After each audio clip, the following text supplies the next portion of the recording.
The dress doesn't feel like hers. It's a second-hand black dress that still smells faintly like someone else's perfume. The seam is a little too tight under her arm. The cheap necklace is a little too bright against her skin. And the whole thing makes Elena Rivera feel like she is pretending to be a version of herself that only exists in movies. She stands in the doorway of a restaurant she has never, ever been able to afford. Soft gold light, white linen tablecloths, cut crystal glasses that look like they would shatter if you even breathed wrong. The air smells like butter and rosemary and money. This is not her world. Her world is chipped mugs and bottomless drip coffee and late-night truckers arguing about football over a plate of hash browns. Her world is the diner. Her world is hourly. Her world is tips. Her world is Leo. Elena inhales, slow. "You're doing this for him," she reminds herself. "You promised."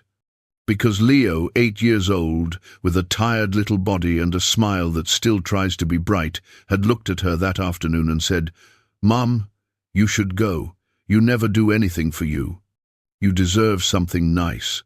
So she'd said yes to a blind date, even though she hasn't been on a date since before Leo's father died, even though she doesn't have time for this, even though she can feel, right now, in her chest, that something about this night is wrong. Her heart is already pounding. Still, she takes one more breath. She forces her shoulders back. She steps inside. Eyes flick to her as she crosses the dining room. She feels them. The way rich people look at someone who doesn't perfectly match the room. The way they scan for tells. Shoes, hair, fabric. She ignores it. Her attention locks onto the corner table near the window. That's where they told her he'd be. At first, all she sees is a dark jacket and a broad pair of shoulders. His back is to her. He's alone, hands resting neatly on the table, posture controlled. Still, then she sees the rest. Next to the table, under the linen, catching little arcs of light from the chandelier overhead, is polished chrome, wheels, a wheelchair. Her step falters, just for half a second. Not because of the chair, not because she's afraid, but because she wasn't warned. Whoever set this up did not tell her she'd be walking into this. Her stomach tightens. Her first thought is ugly and instinctive. Is this a test? Elena swallows. She keeps walking. When she gets close enough, he turns. And for one long, suspended moment, the whole restaurant falls away, because the man in the chair is beautiful. Not pretty, not fake, not model slick. Beautiful in a way that feels like force. Strong jaw, dark hair, cut clean. Eyes that are sharp, intelligent, and guarded, so guarded. There's this tension in him, like a coiled muscle that's been clenched for years. Like he's used to impact. Like he's used to being hurt first. And then, in less than a heartbeat, Elena sees more. She sees it in his eyes. He is bracing. He is already braced for whatever she's about to do. For the wince, for the pity, for the fake smile. For the, "Oh, I'm so sorry. I didn't know, I can't stay, I have to go." He's waiting for rejection like it's a script he's watched 1,000 times. Her throat goes tight. Because she knows that feeling. She knows that feeling down to the bone. She knows what it is to walk into a room and feel like the joke. Then something else slices into her awareness.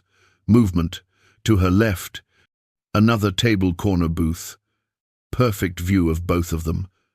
A woman in an expensive white suit, diamonds at her wrist, lips curled in a lazy, poisonous smile.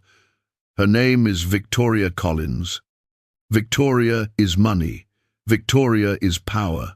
Victoria is also a regular at Elena's diner, the kind of customer who snaps her fingers for refills and calls Elena sweetheart, like it's generosity, not disrespect. Right now, Victoria is not eating. Right now, Victoria is filming. Her assistant has their phone angled just so. The lens is up, pointed at Elena, pointed at him, pointed at this exact moment. And in that instant, Elena understands exactly what this is. It's not a date. It's bait. It's entertainment. They brought in a poor, single-mum waitress and sat her across from a man in a wheelchair just to see what she'd do, just to watch her flinch, just to catch her face when she recoils, when she panics, when she runs. They want humiliation. They want footage. They want to laugh. Heat rises under Elena's skin. Anger hits her so fast, it's almost dizzying. For a split second, she wants to spin on her heel, walk over to Victoria's table, and knock that smile off her face. She wants to say, "You think we're toys? You think we're props for your boredom?" But she doesn't move. Because she knows how that plays out. Victoria is rich. Victoria is connected. Victoria can get Elena banned from half the restaurants in this city with 2 phone calls. And Elena cannot afford to lose $1 more. Leo needs meds. Leo needs specialists. Leo needs time. So she can't explode. And she can't run. And she absolutely cannot leave this man sitting alone in the middle of someone else's cruelty. You can only control what you do. That's what she tells her son when the world is unfair. You can only control what you do. So Elena lifts her chin. She smooths the front of the dress that doesn't belong to her. She steps the last few feet to the table. Her smile is small, gentle, steady. "Hi," she says softly. "You must be Adrian." There's a flicker in his expression, confusion, then surprise, then something almost like relief. He hadn't expected that voice. He hadn't expected kindness first. "And you're Elena," he says. "I am." She pulls out the chair across from him and sits down like this is the most normal moment of her week. Like she isn't currently being filmed for sport. Like her heart isn't slamming hard enough to bruise her ribs. "I'm sorry if I'm a couple minutes late," she tells him, casual, easy. The bus was doing that thing where it moves at the speed of sadness. He blinks, then, incredibly, his mouth twitches. Almost a smile. Almost human. Almost safe. That tiny change in his face, that tiny loosening in his shoulders, that is the first crack in Victoria's plan. Because the script Victoria wanted was simple. Waitress sees the chair. Waitress panics. Waitress bails. Everyone laughs. But Elena hasn't run. Elena has sat. And by sitting, she has already broken the game. For the briefest instant, Elena lets herself glance sideways. Victoria is watching with growing irritation. Good, Elena thinks. Good. She turns back to the man across from her. Okay, she murmurs, lowering her voice so only he can hear. Ground rule number 1. Adrian studies her. What's that? We are not giving them a show, she says. For one heartbeat he's perfectly still. Then finally he exhales. And when he exhales, Elena realizes he had been holding his breath since before she even walked in. I'd like that, he says quietly. His voice is low, controlled. Beautiful, actually, and tired. So tired. Me too, she says. A waiter appears at their table, crystal water glasses, slices of lemon, too much formality for 2 people who are just trying to survive the night. Would you like anything to drink besides water? The waiter asks with professional brightness. Before Elena can answer, a chilled bottle of champagne appears, carried by a second server on a silver tray. This is compliments of Miss Collins, the server says. Elena can hear Victoria's smile from across the room. There's a card tied to the neck of the bottle with gold ribbon. The card says, in loopy handwriting, "To new friends, may you both get exactly what you deserve." It's not generosity, it's a knife. Adrian's jaw tightens. His hands resting on the table. Go still. Send it back, he mutters under his breath. We're not. No, Elena says softly. Calm. Absolute. Adrian looks at her. The waiter looks at her. Victoria is absolutely still, watching. Elena turns to the server holding the champagne and tilts her head toward the far end of the dining room to a tiny table lit by a single candle, where an elderly couple is sharing one dessert and laughing into each other's hands. "Actually," she says, voice warm, "could you please send that bottle to them?" The server blinks. "I'm sorry?" "The couple in the corner," Elena says, "with the little chocolate cake. Tell them it's from an anonymous admirer who wishes them a lifetime of happiness." There's a beat of silence. Then, slowly, the server nods. "I can do that," he says. "Thank you," Elena says. The server walks away. With Victoria's bottle, with Victoria's message, Adrian just stares at Elena, like she's a language he's never heard spoken before. "You just," he says quietly. Elena takes a sip of water like this is all normal. "You just took an insult," he says, and turned it into a gift. She shrugs. "My son thinks everyone deserves something kind," she says. "Even if the world is mean first." Adrian is looking at her like he's not sure if he wants to laugh or cry. Elena leans in a little, lowering her voice again. "So," she says, playful, light, intentional, "Adrian, tell me what's actually good here. Because if I'm about to pay $29 for a salad, I want to know I'm not getting scammed." And that does it. Adrian lets out this tiny breath of shocked air that is almost a laugh. And that laugh, that quiet, honest laugh, is the first moment of the night that belongs to them, not to Victoria, not to humiliation, not to anybody else. In that moment, under the golden light, with crystal glasses between them, something shifts. They stop being props. They start being people. And for the first time in a very, very long time, Adrian doesn't feel like an exhibit. And Elena doesn't feel beneath the room. They both, just for one breath, feel equal. The waiter leaves. The champagne bottle disappears toward the far table. And for the first time that night, the air around their table feels lighter. Elena lets herself breathe, slow, controlled. The kind of breath you take when you know someone's watching, but you refuse to let them win. Across from her, Adrian studies her face. "You didn't even blink," he says quietly. Elena smiles without showing her teeth. "I've worked in restaurants long enough to know how to read a power play." His brow lifts. "And what did you read?" She glances toward the booth, where Victoria pretends to scroll her phone. She's the kind of person who likes to see what happens when she taps the glass on the fish tank. Adrian's mouth curves just a fraction. "And what do you usually do when someone taps the glass?" Elena shrugs. "Swim slower. Make them wait." The waiter returns with menus. The printed prices gleam like warnings. Elena barely looks. She can't afford even the appetizer. But she's not here to eat. She's here to survive the evening with dignity intact. Adrian opens his menu, then sets it down. "Order whatever you want." She shakes her head lightly. "If I get anything fancier than soup, my wallet will file for divorce." He almost laughs, catches himself. "I didn't mean I know." Her tone is gentle. "I just don't like when nights like this turn into charity." That makes him pause, then slowly he nods. "You know," she says after a beat, "people think kindness and pity are cousins, but they're not even from the same planet." Adrian looks up. "What planet is kindness from?" "Work," Elena answers. "It takes work to choose kindness. Pity's easy. You don't even have to get your hands dirty." The words hang between them. Somewhere across the room, Victoria shifts.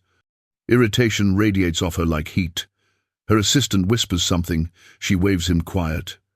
She's not done watching. But her camera can't capture what's actually happening. Two strangers in the middle of a trap are quietly rewriting its rules. They talk.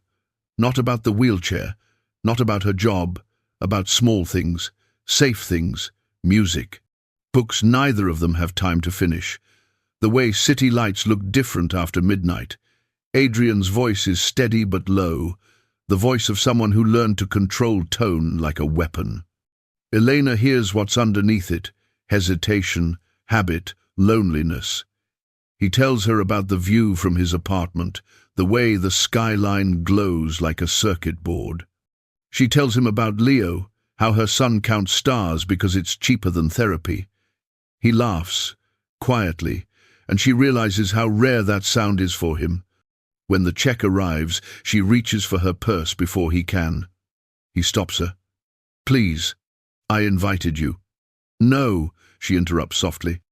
"Whoever paid tonight wanted a reaction. If you pay, they win. If I pay, they still win. So..." She slips a 20 on the table.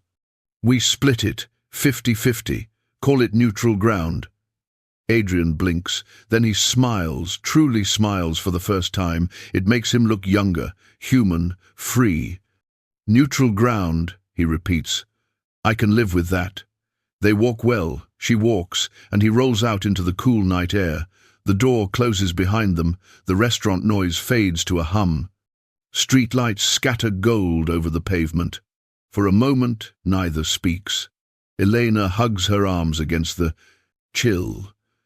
You ever notice how silence after rich people music feels louder? He glances up at her, amused. "That might be the most accurate sentence I've ever heard." A small breeze passes. Her hair moves. He catches the scent of coffee and soap, simple, clean. "Thank you," he says quietly. "For what?" "For not running." Elena's answer is soft but firm. "You don't run from people. You run from monsters. And you, Adrian, don't look like a monster."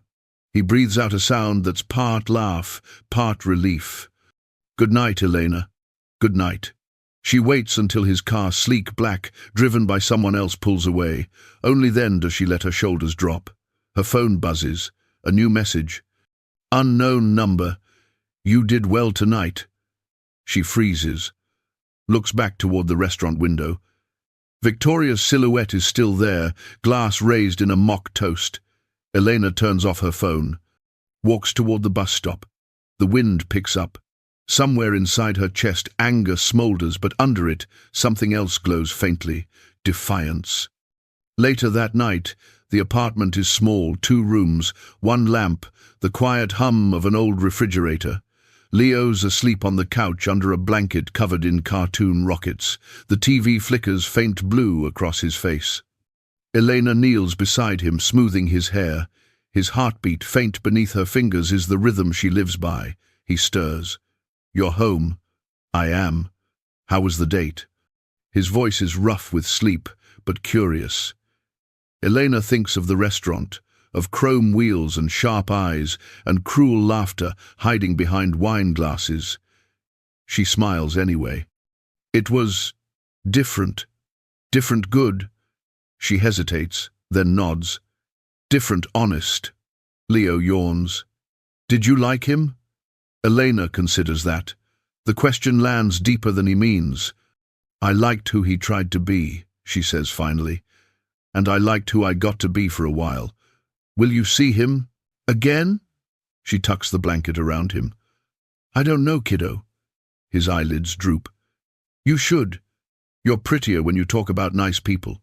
Elena laughs softly. "Go to sleep, philosopher." He smiles without opening his eyes.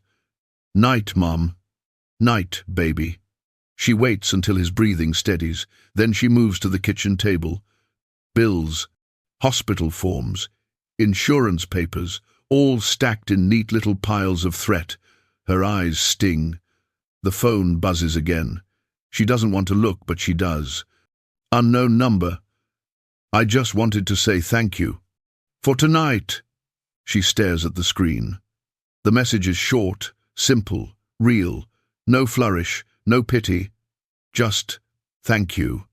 Her fingers hover over the keyboard. She types, "You're welcome." Then, after a second, "You didn't deserve what they did." 3 dots appear. Pause. Then, "Neither did you." Elena exhales through her nose. Her eyes blur. She wipes them, sniffs, and finally types back, Get some rest, Adrian. You too, Elena. She sets the phone face down, presses both palms against the cool tabletop, and lets herself breathe. For the first time in months, she doesn't feel invisible. Morning drifts in pale and cold. The first sound is the wheeze of the old coffee maker, followed by the tiny click of Leo's bedroom door. Elena's already awake. She always wakes before the alarm. It's the single mom instinct, the one that hears the world before it hits. She pours coffee into a chipped mug, tastes bitterness, and doesn't flinch. Leo pads in, hair wild, pajama shirt twisted. He climbs onto the kitchen stool, legs swinging. "Morning, Captain," she says softly. He yawns. "You didn't sleep." "I slept in spirit." He grins, the same grin that can still light her whole chest, even on days that hurt. "Your date texted?" he teases. Elena raises an eyebrow. "Someone's nosy." "I'm 8, he says. "That's my job." She ruffles his hair. "Eat your cereal, FBI." He laughs, then coughs. The sound slices through the small room like glass. Dry, deep, too deep. Elena freezes, her hand halfway to the sink. "Leo," he waves her off. "I'm fine." But his face is pale. She can see the strain it takes for him to say those 2 words. Her eyes flick to the refrigerator door, where the hospital schedule is taped, next checkup, in 2 weeks. The note beneath it, payment due before visit. She presses her thumb against the counter's edge to keep from shaking. "Finish eating, okay? I'll call Dr. Evans later." He nods, spoon clinking against the bowl. She watches him like someone memorizing sunlight before it fades. By noon, Eleanor's back in the diner. Grease, steam, the smell of coffee that never leaves your clothes. The neon sign buzzes faintly above the counter. Mel's Diner, open 24 hours. To customers, it's comfort. To Elena, it's survival. She ties her red apron, slides her order pad into her pocket, and gets to work. Same rhythm every day. Smile, write, serve, repeat. It's a dance she's learned by heart. But today, the air feels wrong. The door opens. Every head turns just a little. Heels, designer coat, perfume that doesn't belong here. Victoria Collins. Elena's stomach knots before her brain can form the words. The billionaire sits at her usual booth, the corner one with the window view. Her assistant follows, carrying a phone, a tablet, and the kind of superiority you can smell. "Elena," Victoria says sweetly. "Coffee, black, and maybe a smile?" Elena keeps her voice even. "Of course." She turns, pours, returns, sets the cup down gently. The smile Victoria gives her isn't human warmth. It's the smile of someone checking the pulse of their favorite victim. "Rough night?" Victoria asks, feigned concern dripping. "Just another shift," Elena replies. "Oh, I doubt that." Victoria stirs her coffee, though she takes it black. "You clean up nicely when you try." Elena's throat tightens. "If you came here to—" Victoria cuts in, calm and deliberate. "I came here because last night you embarrassed me." The diner hum dies a little around them. "I embarrassed myself," Elena says softly, "by showing up." Victoria leans forward, eyes glittering. "You made me look foolish in front of important people. You turned my kindness into mockery." Elena's laugh is low, disbelieving.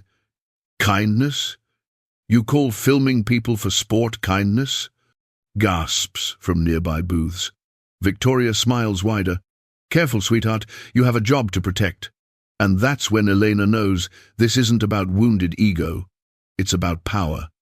Victoria stands, drops a crisp bill on the table, too big a tip, always the insult disguised as generosity. "Let's see how long that job lasts," she says quietly, close enough for only Elena to hear. "Enjoy your shift while it's still yours." Then she's gone. Elena's hand shakes around the coffee pot. She puts it down before she drops it. 3 hours later, the owner calls her to the back. His eyes won't meet hers. Elena, I'm sorry. Truly. She already knows. Her chest is numb before he speaks the next words. Miss Collins called corporate, said you harassed a guest. They said I have to let you go. The air disappears. You know that's not true. I do. But you know how it is. If we fight it, we lose our supplier deal. I got a family too. Elena nods slowly. I understand. She doesn't. But she says it anyway. He tries to hand her the final paycheck envelope. She takes it, folds it once, twice, tucks it into her apron like evidence. Outside, the afternoon sun feels cruelly bright. People hurry past her, holding coffee cups, talking about meetings and weekend plans, as if the ground beneath them isn't capable of swallowing entire lives. She walks to the bus stop.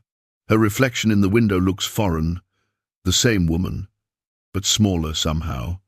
That night, she sits at the kitchen table surrounded by silence that hums like a wound. Leo watches from the couch, worry painted all over his face. Mom? Yeah, baby? You lost your job, didn't you? Elena opens her mouth, closes it again.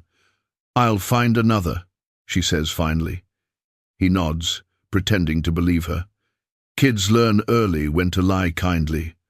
Can I help? He asks. Yeah, she whispers. You can get better. That's your only job. He crosses the room and wraps his small arms around her waist. Then we'll both work hard. She squeezes him back, eyes closed.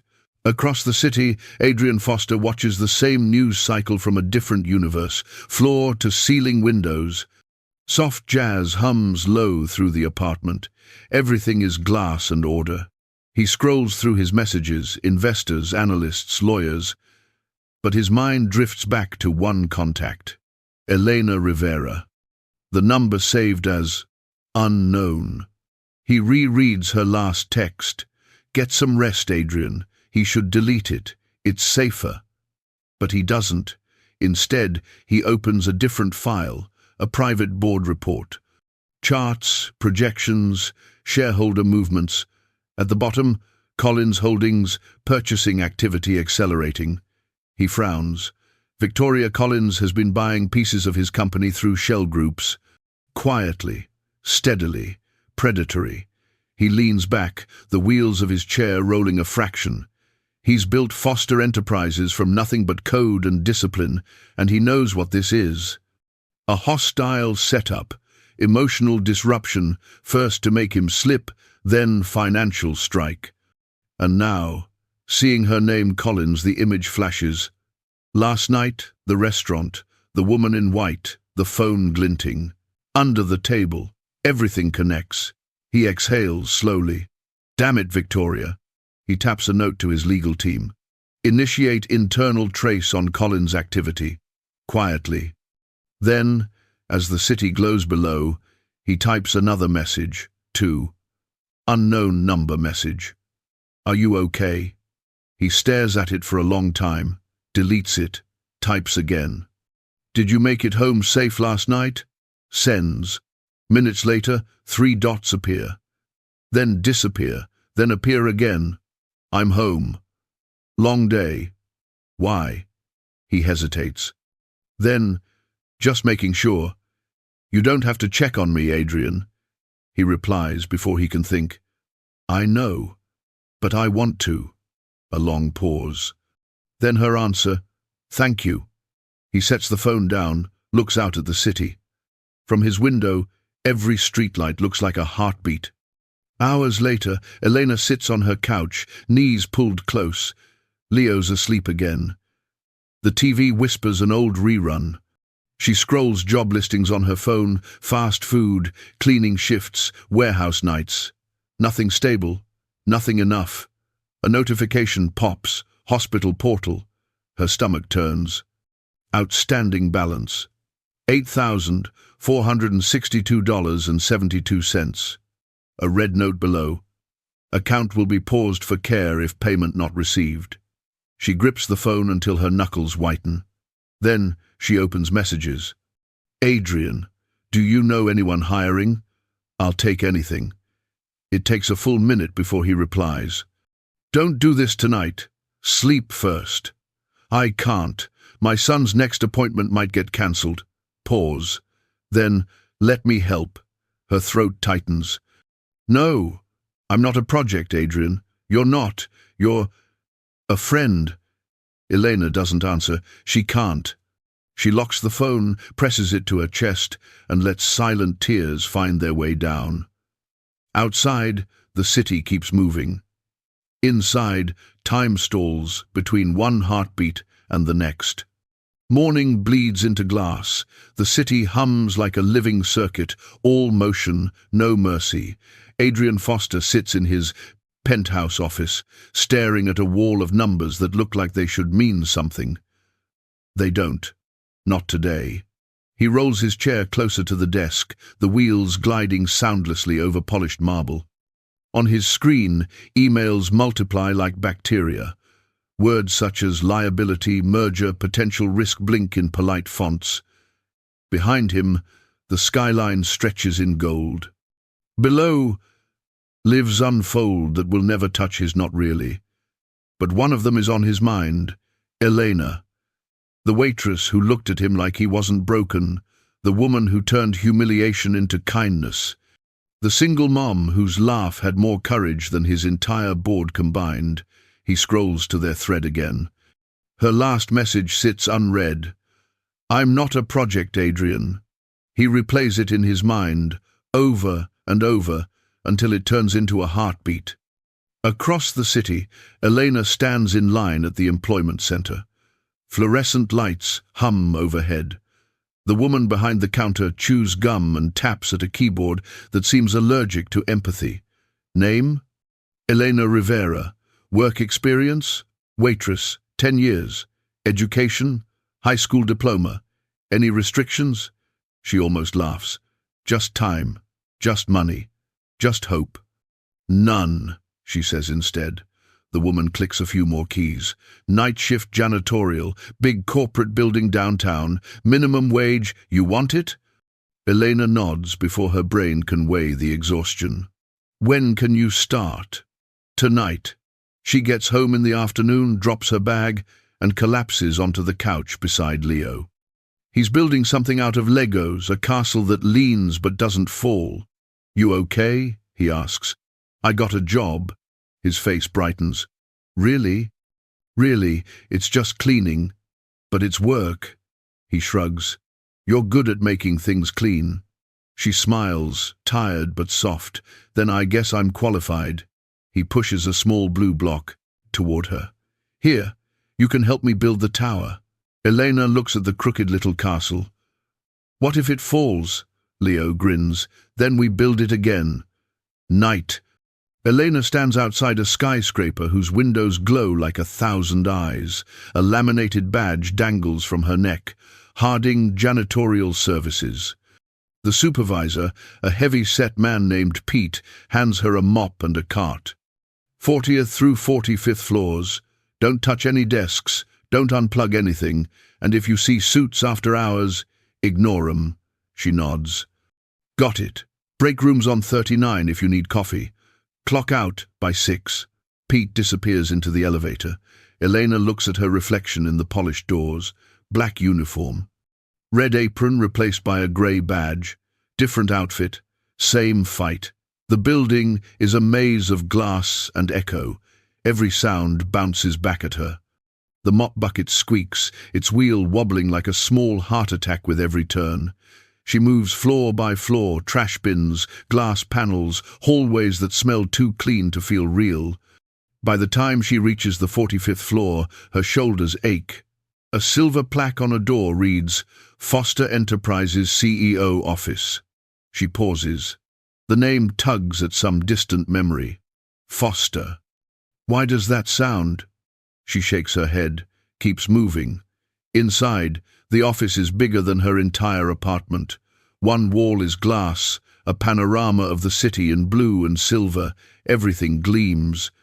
She empties the trash, wipes the desk, moves to the far side where a large painting hangs. It's a portrait of a man, sharp eyes, clean lines, wheelchair partially visible beneath the artist's brush. Her heart stutters. Adrian. She takes a step back. The brass plate below the painting reads, Adrian Foster, founder and CEO. Her mop handle clatters to the floor. The sound explodes in the empty office. Elena stares at the portrait, the truth spreading through her. Like shock, the man from the restaurant, the man who said he was between projects, the man who texted her like a friend, he's the Adrian Foster, multi-millionaire, tech visionary, wheelchair and all. She feels sick, every conversation, every word they shared suddenly twisted by power she didn't know was there. Her face burns. Was it pity, amusement, curiosity? Was she just another social experiment to a man who could buy her entire street without noticing? Her breath comes fast and shallow. She backs away from the painting, eyes bright with betrayal. The mop stands where it fell, like a flag of defeat. Across town, Adrian sits in the same office hours later. He notices the slight smudge on the floor, the faint scent of cheap soap. The janitorial team must have come through. He doesn't know she was here. Not yet. His mind is elsewhere, on numbers, on board members, on the poison spreading through his company's foundation. But his phone buzzes. He picks it up, expecting a lawyer. Instead, it's Elena. Her message is short. How long were you planning to lie? He freezes. Another message arrives before he can reply. You let me talk about struggling to buy medicine while you own the hospital fund that sets the prices. His stomach drops. He types, deletes, types again. Elena, please. It wasn't like that. I wanted to know you without the title in the way. Her response is instant. You wanted to study me. He leans back, pinches the bridge of his nose. No, he whispers to no one. Not study, see. He types one last message. Come to my office. Let me explain. No reply, only the echo of his own guilt in the glass. Not. Elena rides the bus home in silence. The city passes in flashes of neon and headlights. Her hands won't stop shaking. Every time she thinks of his voice, it hurts worse. The gentle calm, the laugh that sounded honest. None of it was fake, but all of it was built on a lie.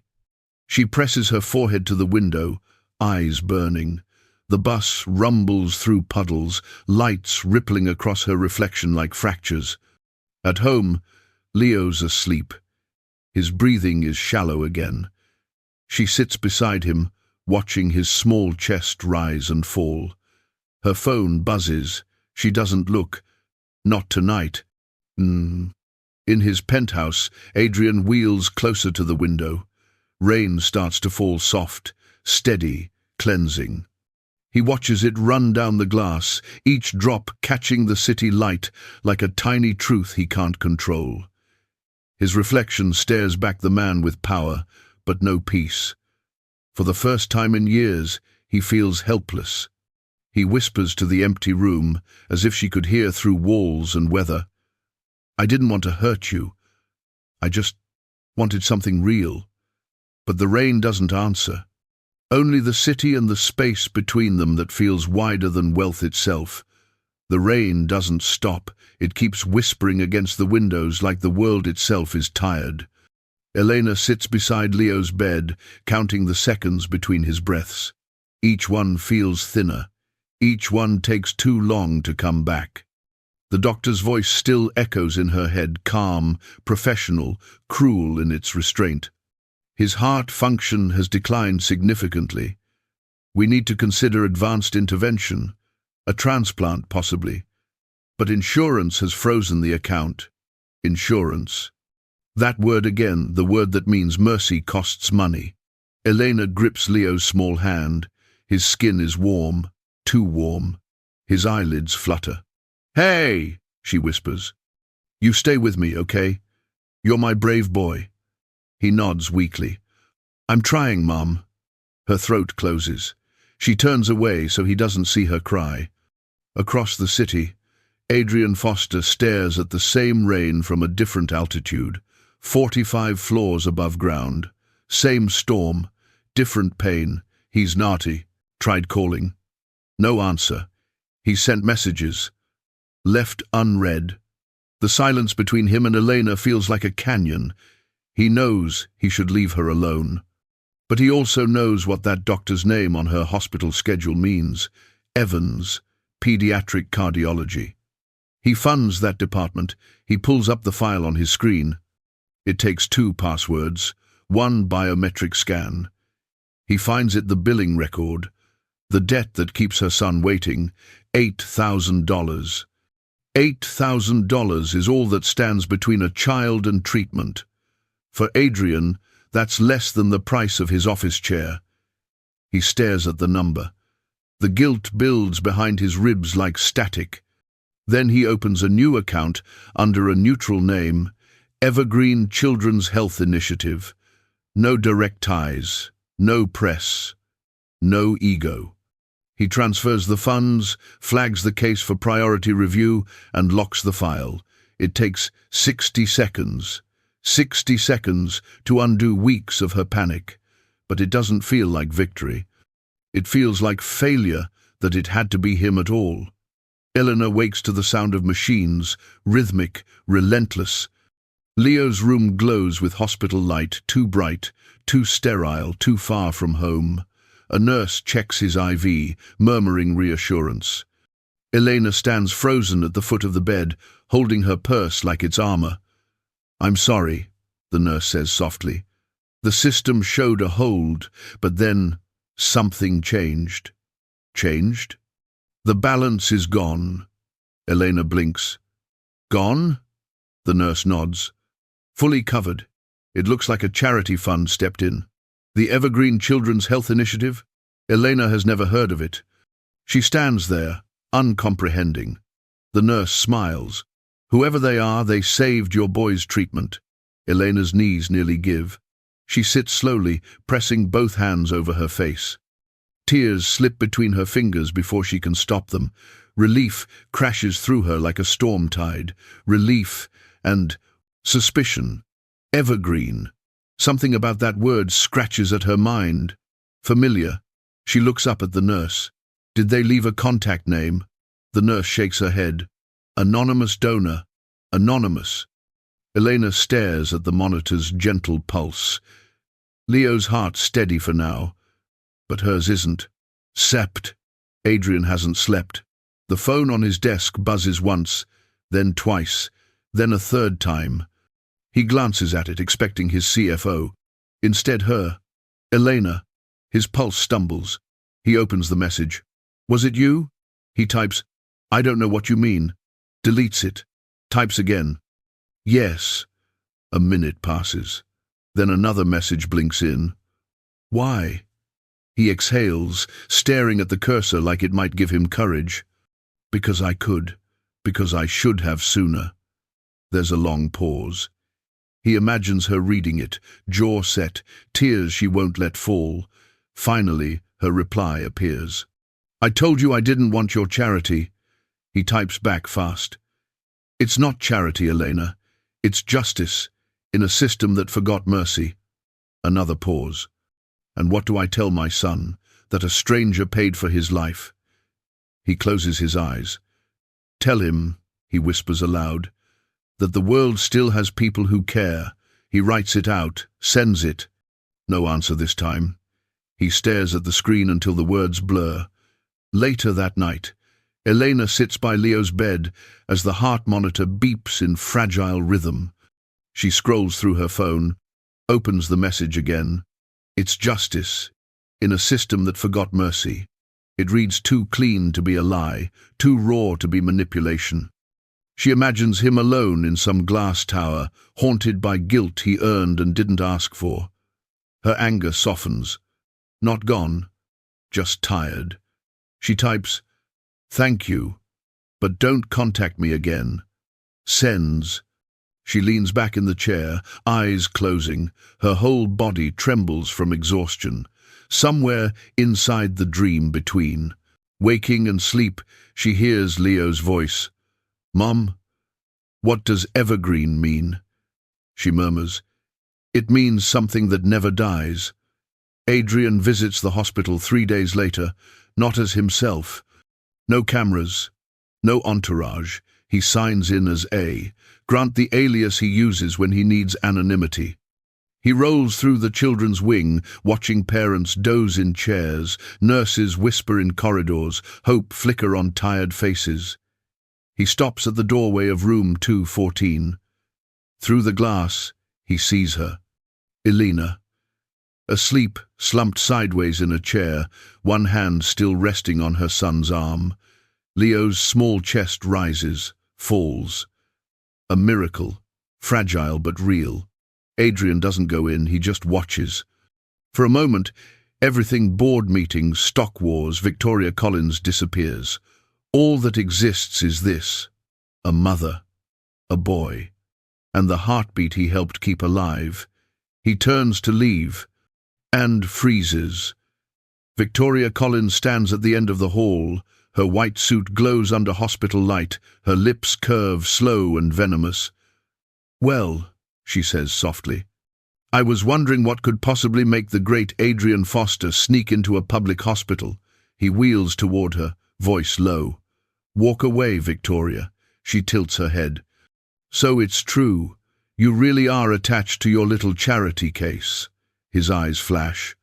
"Don't call her that." Victoria smiles like she's just found a weapon. "Oh, I will. Because that woman," she gestures lazily toward the room, "is going to be the reason you lose everything." "What are you talking about?" She steps closer, voice dropping to a whisper. "Your stockholders won't forgive you for funneling company funds into anonymous medical donations.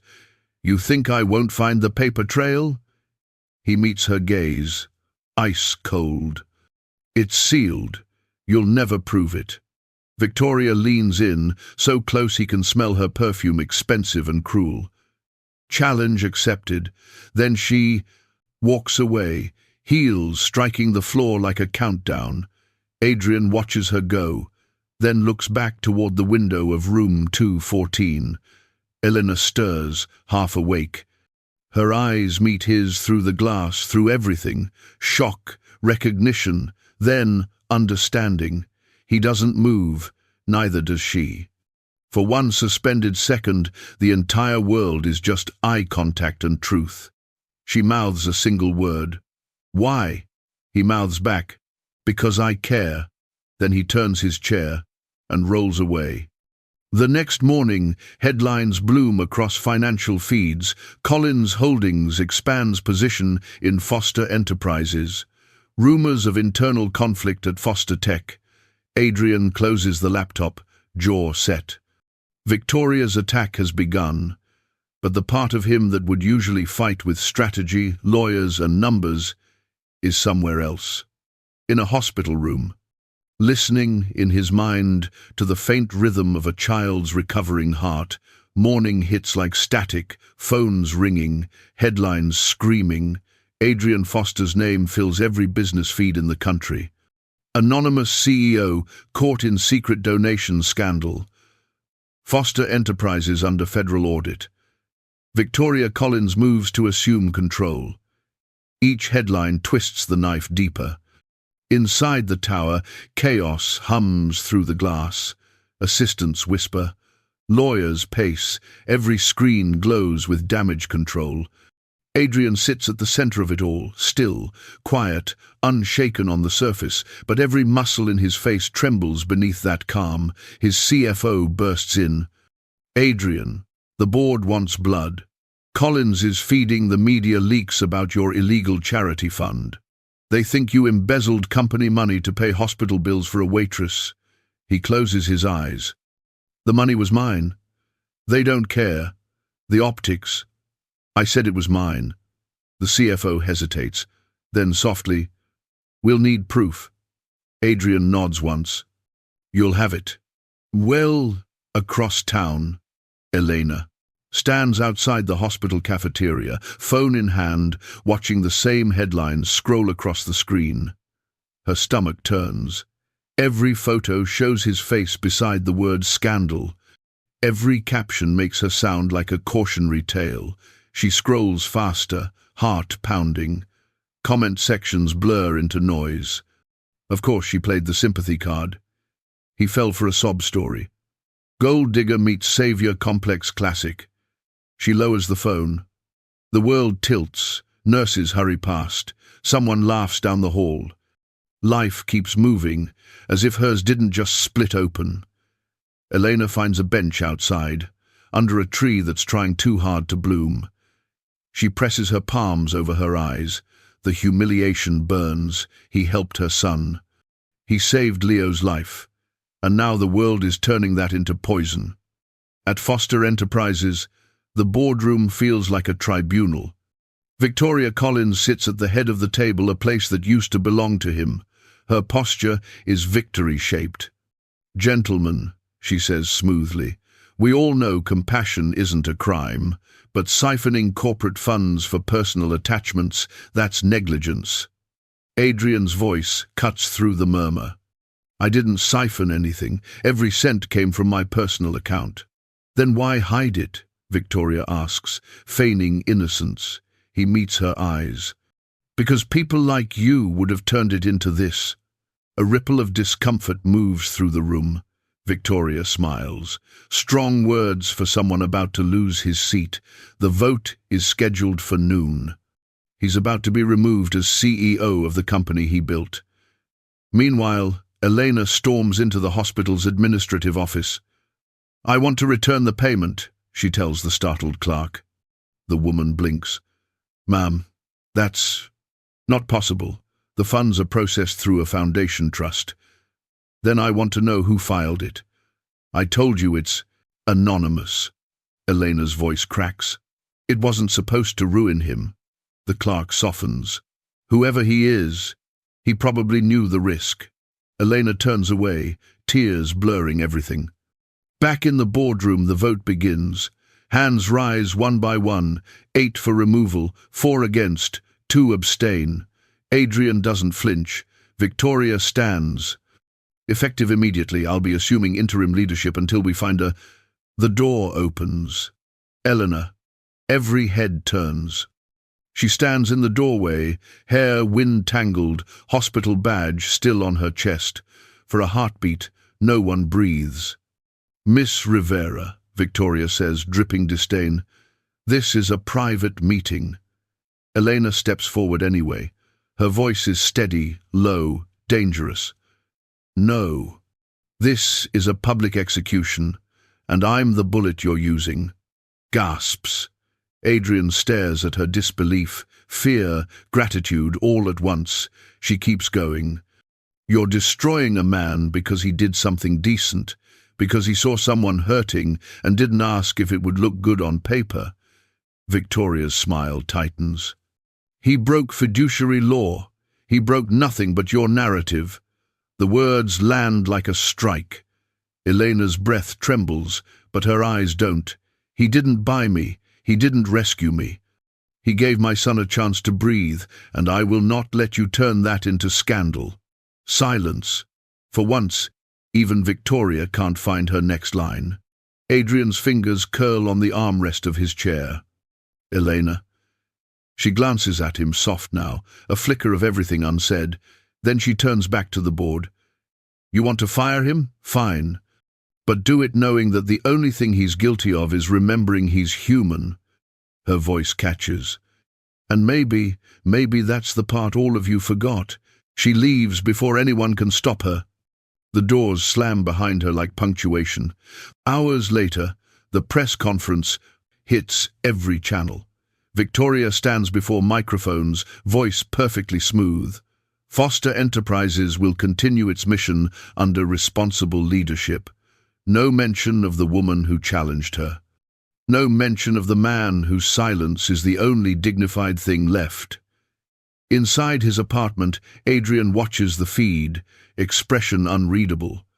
The reporter's voice fades under the sound of his own heartbeat. He's lost the company, lost the title, almost lost himself. But when he replays the moment Elena burst into that boardroom, he feels something he hasn't felt in years. Pride. Not for himself. For her. That night, Elena sits outside the hospital again. Leo's inside, recovering color returning to his cheeks. She stares up at the same sky. Adrian is staring at somewhere else.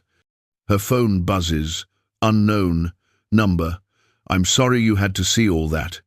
She hesitates, then types, "I'm sorry I made it worse." "You didn't." She exhales. "They took your company. They can have it. What are you going to do now?" Pause. Start over. Another pause. "Maybe somewhere that doesn't measure worth in profit margins." She stares at that sentence until her vision blurs. "You still have me," she types, before she can stop herself. He replies almost instantly. "That's the only part that matters." The rain starts again, gentle this time, a sound like forgiveness. In one half of the city, a mother holds her son's hand and finally breathes. In the other, a man sits in the ruins of a kingdom and chooses peace over power. Two lives, parallel no more. The world feels almost quiet for a minute. Not fixed, not safe, but quiet. Leo is out of immediate danger. His color is better, his breathing stronger. There's a soft pink in his face that Elena hasn't seen in months. When he sleeps now, it's real sleep, not medical sleep. Not collapse sleep, just normal, drooling, kid sleep. And that alone is a miracle. She sits at his bedside in the dim blue hospital light and lets her hand rest over his small wrist. She feels his pulse thrum, steady, certain. "Hey," she whispers, so he can hear her even if he's still dreaming. "You scared me." Leo mumbles, eyes still closed. "You scare easy," she huffs a very quiet laugh. "Rude." He half smiles. "Love you, Mom." Her throat tightens. Tears sting again. She's been crying so much lately she's past embarrassment. "I love you more," she whispers. He doesn't answer. He's gone again, soft, safe, asleep. For one long breath, Elena just sits there and lets herself exist. No panic, no sprinting mind. No math of how do I make $800 by Friday. Just this. My boy is alive. Her body is exhausted in a way that isn't just physical, it's bone deep. It's like someone wrung her out and left her in sunlight to dry. And under that exhaustion, something else is emerging. Not relief, not peace, something more dangerous than both. Hope. Across the city, Adrian feels something too, but his version of quiet comes with fire under it. His company is under attack, his name is in headlines, his title is gone. The board has transitioned leadership, which is a polite way of saying, "We took the thing you built and we let someone else drive it off a cliff." And still, somewhere under all that anger and humiliation and clean, precise rage, he feels light, because Leo lived, and because Elena said, "You still have me." He has replayed that message at least 30 times, not because of the words, because of what was underneath them. "You still have me." Not, "Thank you for saving us." Not, "I owe you." Not, "Please don't leave." Just, "I'm not leaving you." Nobody says that to him. People pledge loyalty to his money, to his access, to his influence. No one pledges themselves to him, until her. He sits alone in his apartment, the city stretched beneath him like circuitry, and lets the weight of that settle into his chest like warmth. Then his phone buzzes. It's a secure alert. A forward from legal. Collins preparing hostile mechanism. Board pressure call tomorrow 10 a.m. Leveraging negligence, emotional compromise, misuse of fiduciary trust, immediate risk, asset strip of biotech division. His jaw locks. There it is, the real play. This was never about punishing him for helping Elena. That was just Act 1. This is about carving up the most valuable piece of his company, his biotech division, and selling it off to Victoria's holding group for pennies before the division announces its breakthrough. It hits him like cold iron. He knows exactly what she's doing. He also knows that if she gets away with it, she'll make billions. And she'll do it by ripping life-saving tech out of the world and locking it behind her own gate. She won't just be stealing his company, she'll be stealing futures. His anger stops being personal. It becomes holy. He rolls his chair back from the desk and stares at the ceiling. "Not this time," he murmurs. He already lost his public face. He's not losing his work. He's not letting her turn healing into profit. He's not letting her turn Leo and kids like Leo into leverage. No. No. Not this time. Night. Elena should be sleeping at the hospital. But she isn't. A nurse she trusts sits with Leo and promises to page her if anything changes, just so Elena can shower, eat something real, and breathe air that isn't filtered through machines. So Elena does what she always does when she feels like she might fly apart. She goes to work. It's past 10 p.m. when she shows up at the tower. Same badge, same cart, same grey uniform, different woman. Before, she came here like prey, head down, heart racing, trying not to be seen. Tonight, she comes in like a blade. Pete, the supervisor, hands her the cart without looking up from his clipboard. "You're back, fast." "Yeah," she says. "You sure you're good to do this? I heard about your kid." Her chest softens a little. "He made it through the worst." "That's good," Pete says. "That's real good. You got 40 through 45 again, exec floors. You remember the rules." "Yeah," she says. "Don't touch desk stuff. Don't unplug anything. Invisible is best." Smart girl. She gets in the elevator. Each floor that ticks upward feels like another layer of a world she doesn't belong to. The elevator dings, opens. She pushes her cart into a hallway lined with glass, with art on the walls that doesn't even look like anything, just paint and ego, and voices. She freezes. Because voices mean people. People mean she could be seen. Seen means trouble. She moves silently, pressing herself into the shadow of a pillar. The voices are coming from the conference room at the end of the hall. The door is mostly closed, just a thumb-width crack left open. She hears laughter first, then words, then names. "You should have seen her in that boardroom," a woman says. Smooth, pleased with herself, confident like poison. She actually marched in there like she mattered. Elena knows that voice. Victoria Collins.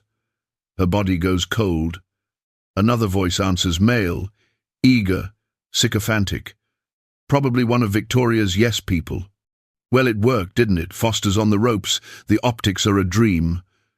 Compromised by a desperate single mother. "You couldn't write better character assassination?" Elena's jaw clenches. She keeps listening. "Oh, that part was easy," Victoria purrs. "All I had to do was put them in the same room and let biology handle the rest."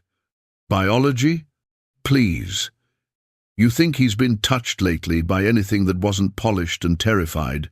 Of wrinkling him? Men like Adrian." She laughs under her breath, a sharp little hiss. "They fall hard for sincerity.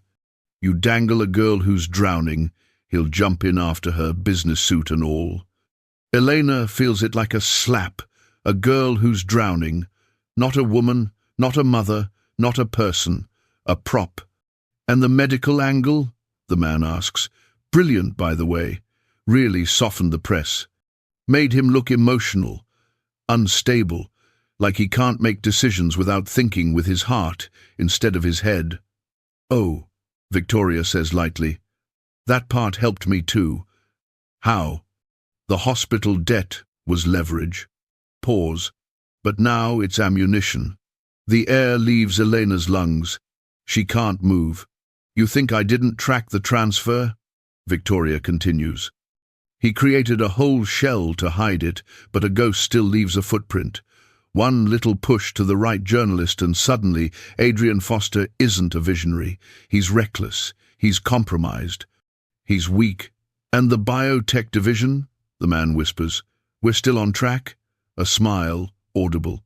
"Tomorrow morning," Victoria says, "before anyone can stop it." "We walk in with the data," Cassandra pulled. "Call the division a liability, strong-arm the board into panic and scoop it for pennies. We break him. We take his crown jewel. We mount his head on it."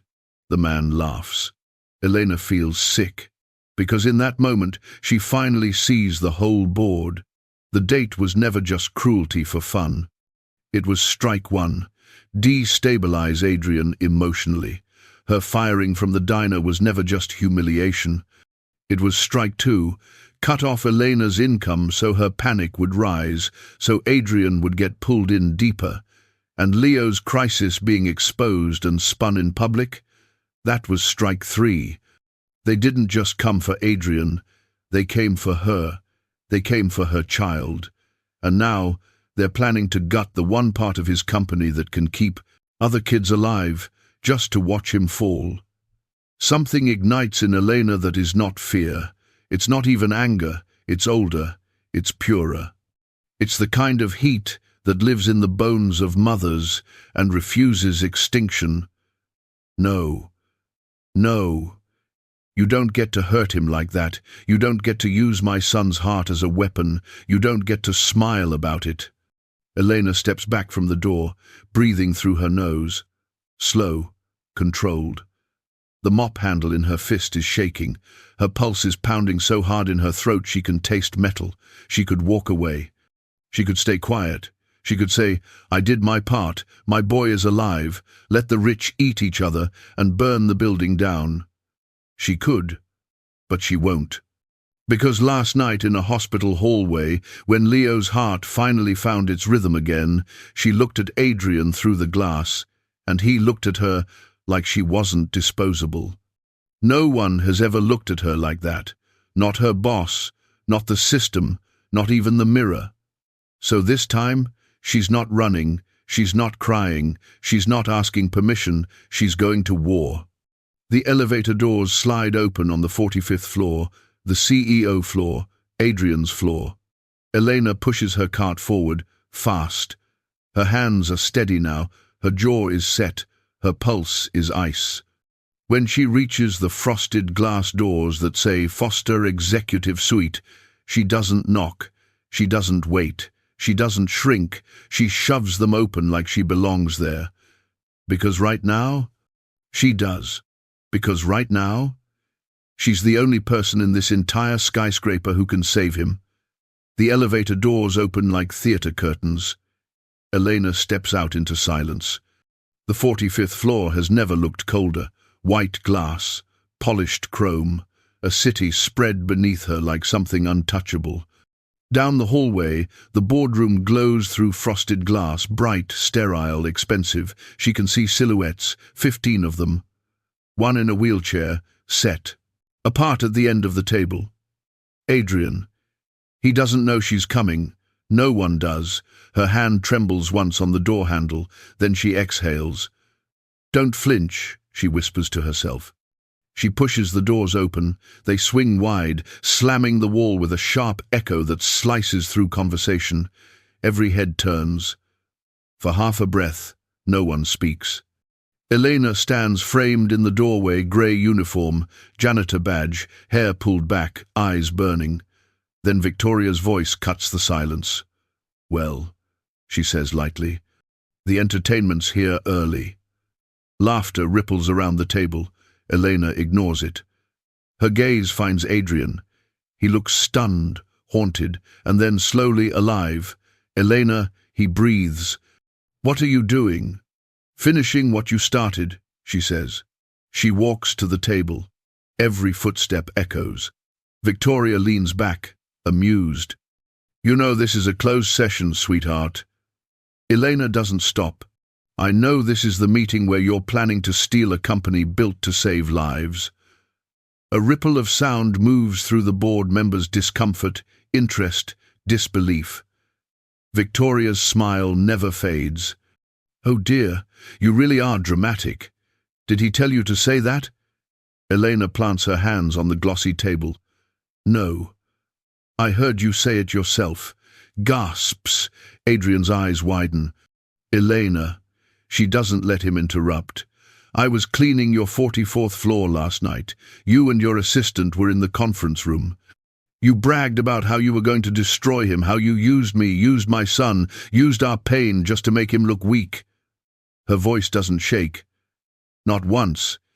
Victoria's mask fractures for half a heartbeat, then hardens again. You have no proof. Elena reaches into her pocket and pulls out her phone. Actually, she says quietly, I do.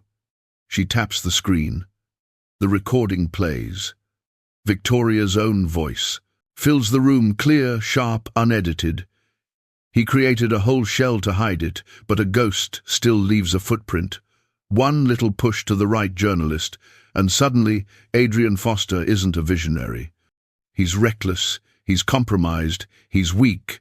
The room freezes. The only sound left is the tinny echo of Victoria's laughter on the recording. When it stops, silence rushes back like air after an explosion. Adrian's head drops, not in shame, in relief. Finally, someone sees the whole picture. Victoria rises slowly. That recording is illegal. So was what you did, Elena fires back. You'll be sued. Then I'll tell every parent sitting in a hospital how you turned children's medicine into a game. Let's see how your investors like that headline. The color drains from Victoria's face. A board member clears his throat. Miss Collins, is this authentic?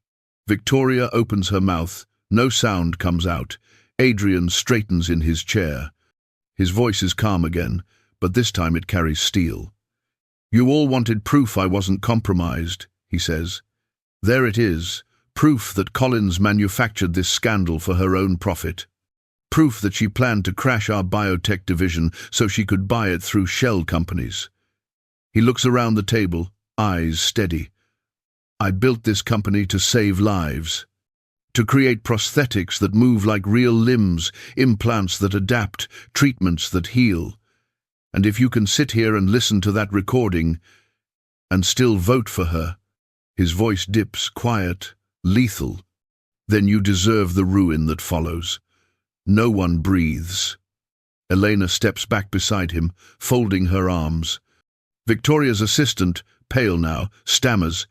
Yes, she told me to leak it. I didn't. Victoria spins on him. You idiot. But it's too late. Security moves first. 2 guards step into the room. A board member, the oldest, silver-haired, the one who once backed Adrian, in the early days, clears his throat. I think, he says slowly, we've heard enough. He turns to the others. Motion to reinstate Mr. Foster as CEO, effective immediately. Hands rise. Almost all of them. Victoria's chair scrapes backward as she bolts upright. You can't, but the vote is done. Adrian Foster is back in control. Victoria Collins is finished. Inside, minutes later, she's escorted out. Cameras flash outside the glass doors, vultures sensing blood. Inside, the board files out one by one, murmuring apologies they don't really mean. Finally, only Adrian and Elena remain. The room feels huge, too bright, too quiet. He looks at her across the long table. She looks back. For a long moment, neither moves. Then he says softly, You recorded her? She nods once. I didn't plan to. I was just tired of watching bad people win. He lets out a breath that sounds almost like laughter, half shaken. You just saved everything. She shrugs. Guess we're even. Adrian wheels closer, the chair gliding across marble until he's only a few feet away.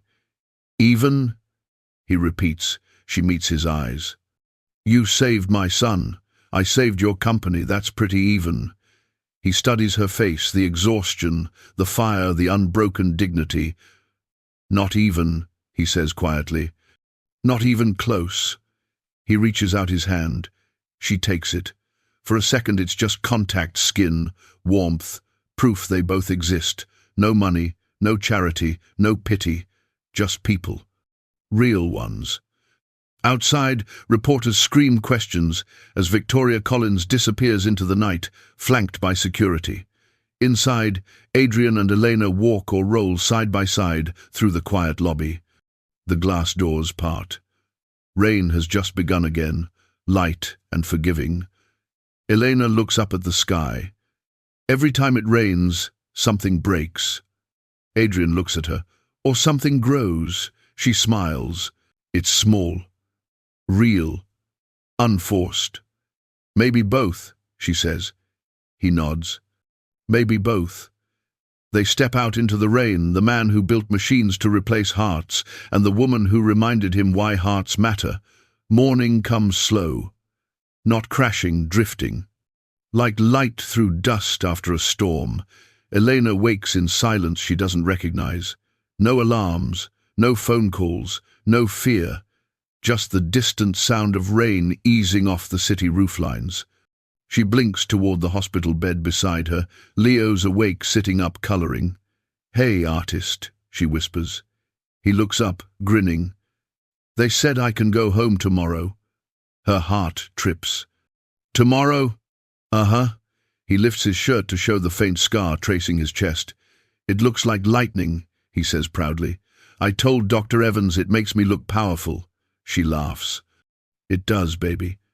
Her hand cups his cheek, her thumb tracing warmth that's finally real. Across town, Adrian Foster is rebuilding what's left of his world. His office looks different, quieter. No more glass trophies. No more endless reports. He sits at a smaller desk now, in a smaller building, one he rented himself. The name on the door isn't Foster Enterprises anymore. It's simple, black letters on frosted glass. Evergreen Foundation. He scrolls through new project briefs, prosthetics programs, pediatric heart research, low-cost mobility tech, and each line feels like breathing again. His phone buzzes. Unknown number. He knows exactly who it is. "We're going home today," he types. "Then I'll come by." Pause. Then another message flashes back. "You don't have to." He smiles to himself. "I want to." That afternoon, Elena signs the discharge papers. She thanks every nurse by name. When they wheel Leo through the glass doors, the world outside feels too bright, too alive. The parking lot smells like wet, asphalt, and beginning again. A car waits at the curb, dark grey, understated. Adrian sits in the back seat. When he sees them, something in his expression cracks open, not sadness, not joy, just the rawness of being human again. He gets out slowly, wheels steady, raincoat catching the light. Leo blinks, startled. "You're the Adrian Foster." Adrian laughs softly. "I used to be." Elena rolls her eyes. "He means you're famous." "Ah." Adrian grins. "Well, I'm retired from fame." Leo's curiosity overtakes shyness. "Did you really build robot legs?" "Not just legs," Adrian says. "Arms, hearts, parts of the body that help people move again." Leo thinks about that. "You fix people." Adrian's smile fades to something quieter. "I try." Elena watches the exchange, two worlds that shouldn't have met, speaking the same language anyway. "Thank you," Leo says, "for helping, Mum." Adrian looks at Elena. She looks back. Her voice is steady. He knows. "I told him the truth," she says. "Just not the headlines." He nods. "Good. The headlines were lies." Leo looks between them. "Are you guys friends now?" A pause. Then Adrian says softly, "We're working on it." Leo grins. "Good. You'd make a cool team." They end up at a small diner, not Mel's, not anywhere fancy. Just one of those corner places with steam on the windows and a jukebox that still eats quarters. Adrian insists on paying. Elena rolls her eyes but lets him. Leo orders pancakes with extra syrup. Elena sips coffee. Adrian drinks tea. The normalcy feels surreal. She sets her cup down. So, CEO to janitor to CEO again. Quite the resume, he chuckles. And waitress to whistleblower to hero. You're not doing too bad yourself. Hero's a stretch, she says. You took down a billionaire with a mop handle and a recording app, he replies. That counts. She smiles into her coffee. I didn't do it for credit. I know, he says. That's why it worked. They sit there for a while, quiet, content, tired in the same way. Outside, rain lightens to drizzle. Inside, Leo hums along with the jukebox, off-key and perfect. Later, when they step out onto the sidewalk, a reporter recognizes Adrian. Mr. Foster, can we get a statement? Are you rebuilding Foster Enterprises? Adrian glances at Elena, then at Leo, then back at the reporter. He says simply, no comment on the company, but I can tell you this kindness isn't weakness, it's infrastructure. He leaves it at that. The quote will end up everywhere by morning.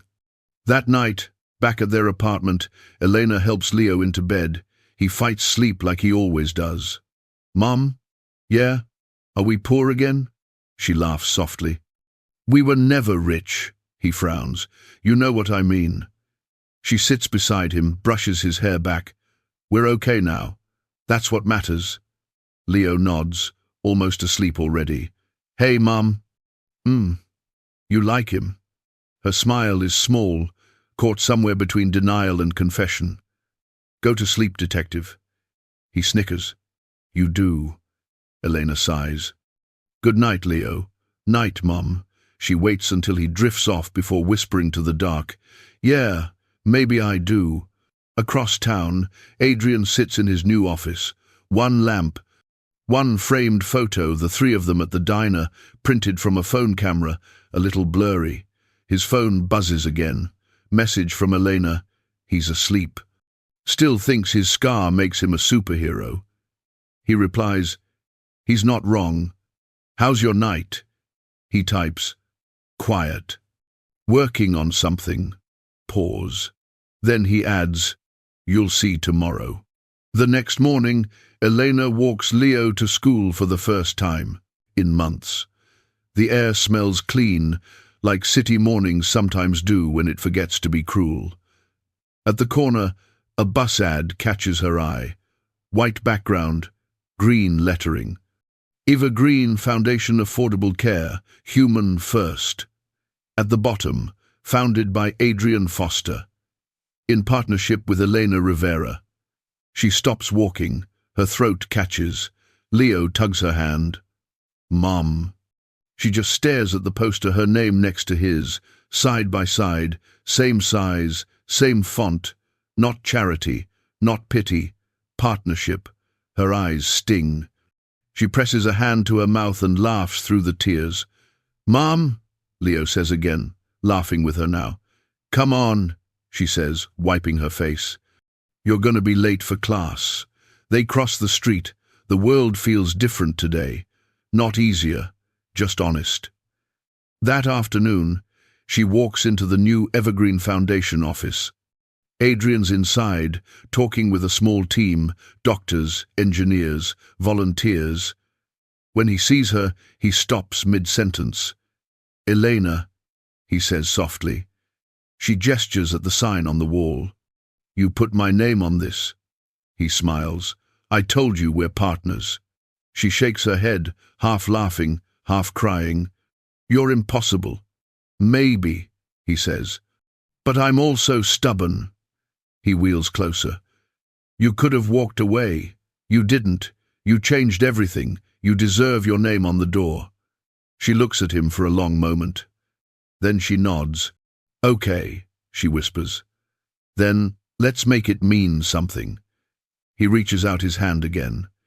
She takes it, not out of debt, out of choice. And as their hands meet, the door behind them opens.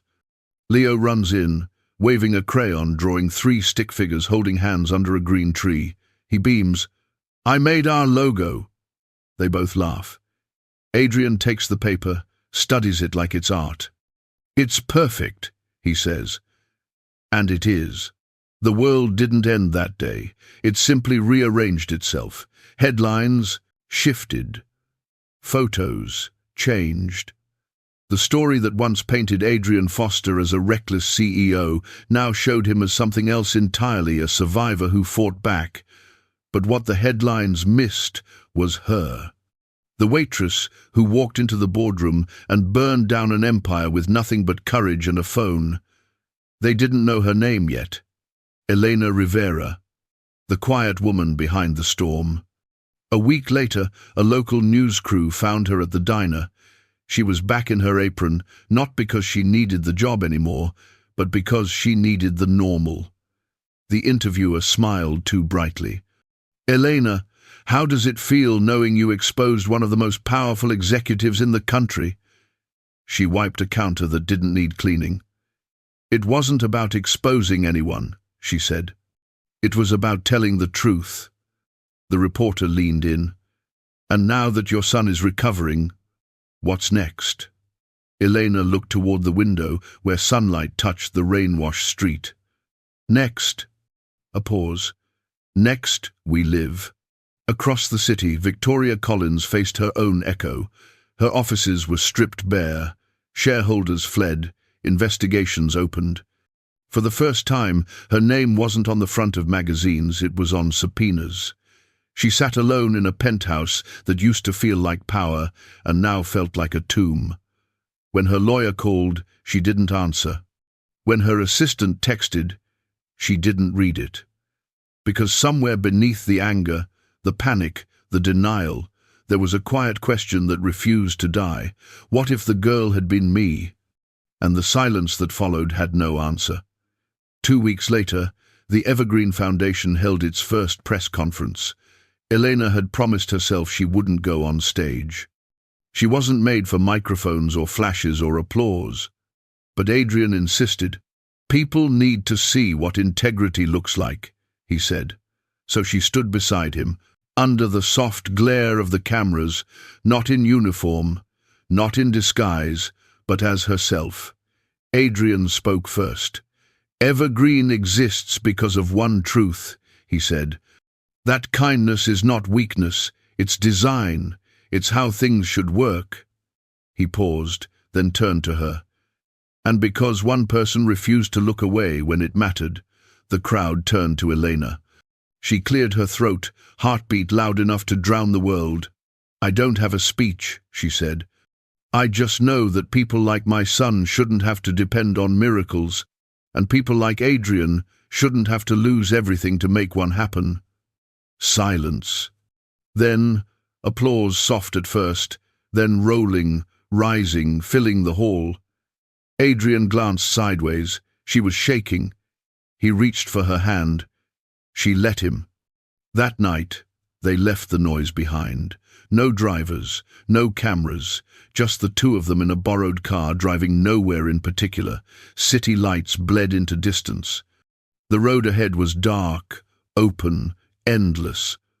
Elena leaned back, window down, wind tangling her hair.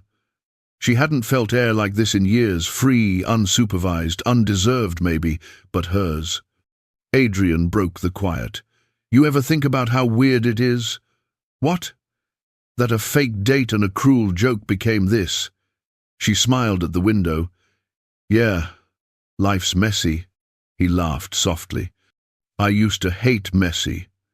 And now I think it's where the real things live." She turned, met his eyes in the passing streetlight glow. "You're not the man I met at that restaurant." He nodded. "And you're not the woman they tried to humiliate." A pause. "Guess we both survived the joke." "No," she said gently. "We rewrote it." At the hospital, Leo's recovery became a quiet miracle the doctors whispered about. His body responded better than anyone expected. Strong, defiant. One afternoon, Dr. Evans found Elena in the hallway. "He's going to be fine," the doctor said. "I hope you understand how rare that is." Elena smiled. "I do." She didn't mention the grant, or the anonymous donor, or the truth she now knew but would never say aloud. Adrian had done it. He'd saved her son long before she'd saved his company, and that was a secret she'd guard for life. A month later, a new wing opened at Northwood General Hospital, the Evergreen Pediatric Heart Center. Inside, the plaque read, "For every child whose story isn't finished yet, in honor of Leo Rivera and the ones who keep believing." Elena stood in front of it, fingers brushing the engraved letters. Her throat caught. Behind her, Adrian's voice was soft. "He'll be the first kid who gets to see his own name on a hospital wall." She turned. He was smiling, genuine, unguarded, human. "Thank you," she whispered. He shook his head. "Don't. This isn't thanks. It's forward." She smiled. "Forward." She smiled. "Forward." Months passed, life began to sound normal again. Leo went back to school. Adrian built programs for low-income families. Elena managed community outreach. They saw each other every day, sometimes for work, sometimes just because silence felt better together. People whispered. Rumors turned to headlines again. CEO and Waitress, a modern fairy tale. She hated the phrase. He laughed at it. "Let them call it whatever they want," he said once. "We know what it is." "And what is it?" she asked. He looked at her, eyes soft. "It's real." One evening, as the sun melted into gold behind the city, they stood outside the Evergreen office, watching the reflection fade on the glass tower opposite. "Do you ever miss it?" she asked. "The power, the old life." He thought for a moment. "No," he said. "Power was loud. This is quiet. And quiet feels like truth." She nodded. "Me too." He smiled. "See? Partners." She laughed. "Partners. With benefits?" He choked, startled. Her grin widened. "Relax, Foster, it's a joke." He shook his head, laughing, the sound lighter than it had ever been. But when she turned away, his eyes lingered, because maybe it wasn't a joke forever. Later that night, when the building was empty, Elena walked through the halls alone. The walls were lined with photos, families, children, doctors, small victories frozen in time. At the end of the corridor hung one final frame, a candid shot from the first Evergreen Foundation launch. Adrian in his chair, Elena beside him, Leo between them, holding both their hands. Someone had written under it in green marker, "The heart of the company." She smiled, touching the glass. The reflection stared back the woman who had once been a waitress, now something else. Not rich, not powerful, just whole. Meanwhile, Adrian sat in his office, the same photo glowing on his tablet screen. He zoomed in on her face, mid-laugh, mid-life. The echo of that laughter filled his mind, blending with the memory of her voice that night in the boardroom, unflinching, fearless. He whispered into the empty room, "Thank you, Elena Rivera, for teaching me how to feel human again." Outside, the city pulsed.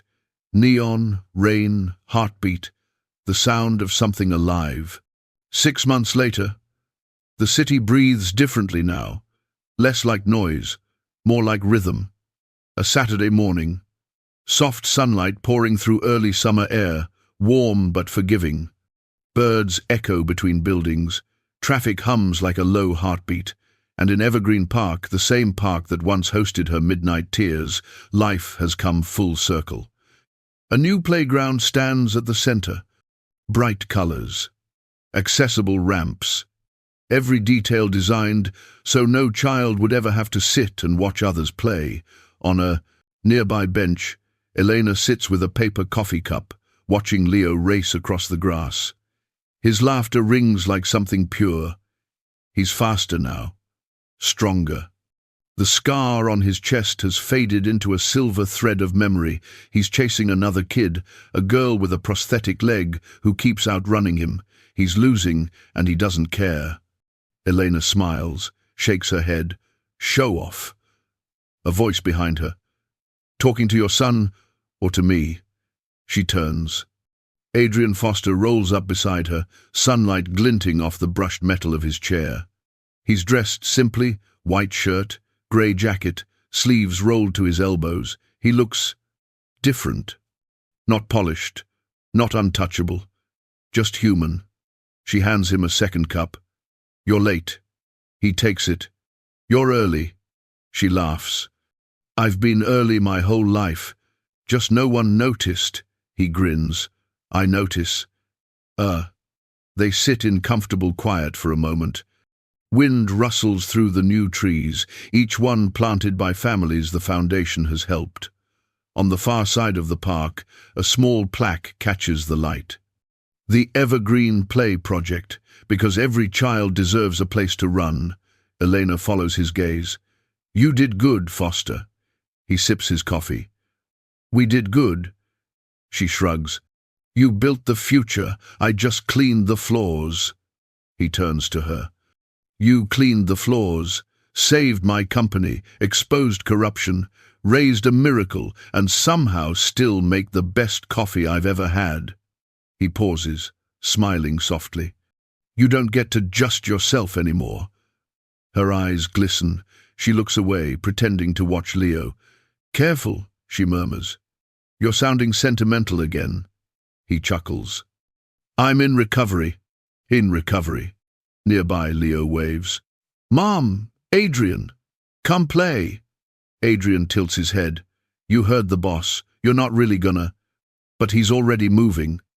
His chair hums as he rolls forward. Electric. Motors purring smooth and silent. Leo laughs as Adrian joins their game, guiding the ball with the wheel of his chair, cutting across the grass like wind. Kids gather. No one stares. They just play. Elena watches and the tears come, uninvited but welcome, because this is what hope looks like when it grows up. Later, when the sun dips lower and the kids collapse in a pile of exhaustion, Adrian and Elena walk, she pushing his chair lazily, both of them unhurried. The air smells like summer, like food trucks and fresh-cut grass. Remember the restaurant? He asks. She groans. Please don't. The cheap tie, the fake smile, the awkward small talk. And the wheelchair reveal, she says, smiling now. Quite the setup. Quite the disaster, he admits. Funny how a cruel joke turned into this. He looks at her. Maybe some stories are meant to start wrong, so they can end right. She meets his eyes. That's poetic, Mr. Foster. He shrugs. I've been practicing. They stop at the fountain. Kids toss coins and make wishes. Water catches the sunlight, scattering it into diamonds. Elena reaches into her pocket, pulls out a coin, and holds it up. One wish, she says. You first. He hesitates. You'll laugh. Promise I won't. He closes his eyes, tosses the coin. It lands with a small splash. She smiles. What you wish for? He opens his eyes, steady and clear. For less wishing, more doing. She exhales a quiet laugh. That's cheating. Your turn. She flips her coin, watches it fall. He asks, Well? She looks at him, eyes soft. For you to stop being so hard on yourself. He stares for a long beat, then whispers, That one might come true. They keep walking. When they reach the edge of the park, Leo runs up, waving a paper in his hand. Mum, Adrian, look, it's a drawing, a heart, half green, half blue, surrounded by stick figures holding hands. Across the top, written in messy marker, Home. Adrian studies it. That's actually perfect. Elena nods. He's better at naming things than we are. Leo grins. It's the new hospital name. The one for all the kids. She raises a brow. You're renaming the hospital now? He nods, serious. Yeah, Evergreen Heart Center is too long. Home is better. That's what it feels like. Adrian looks at Elena. She looks at him. Something unspoken settles between them. Home, not a place, a feeling, a people. Elena tucks a strand of hair behind her ear. Adrian watches the motion. Ordinary, beautiful. He says quietly, "You know, I never asked what you wished for that night at the restaurant." She smirks. "You mean before or after I realized I was being set up?" "Either," she thinks. "I wished the person sitting across from me wouldn't be like everyone else." He smiles. "And? You weren't." She steps closer. He looks up at her. For a long moment neither moves. The world seems to hold its breath. Then she kneels slowly, deliberately, until their eyes meet level. Her voice is a whisper. "Thank you for saving him." His reply is just as soft. "Thank you for saving me." Their hands find each other. No grand music, no audience, just the quiet rhythm of two hearts, learning the same beat. Evening slides into gold. Families begin to leave. Children wave goodbye. Leo runs ahead, shouting something about ice cream. Elena calls after him, laughing. Adrian follows, his chair rolling steady beside her. "Chocolate or vanilla?" he asks. She grins. "Both. Always both." They walk under the glowing park lights, their silhouettes stretching long behind them, a mother, a son, a man who refused to give up.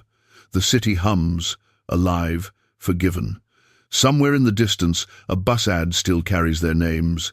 Evergreen Foundation, built on kindness. Elena doesn't look back.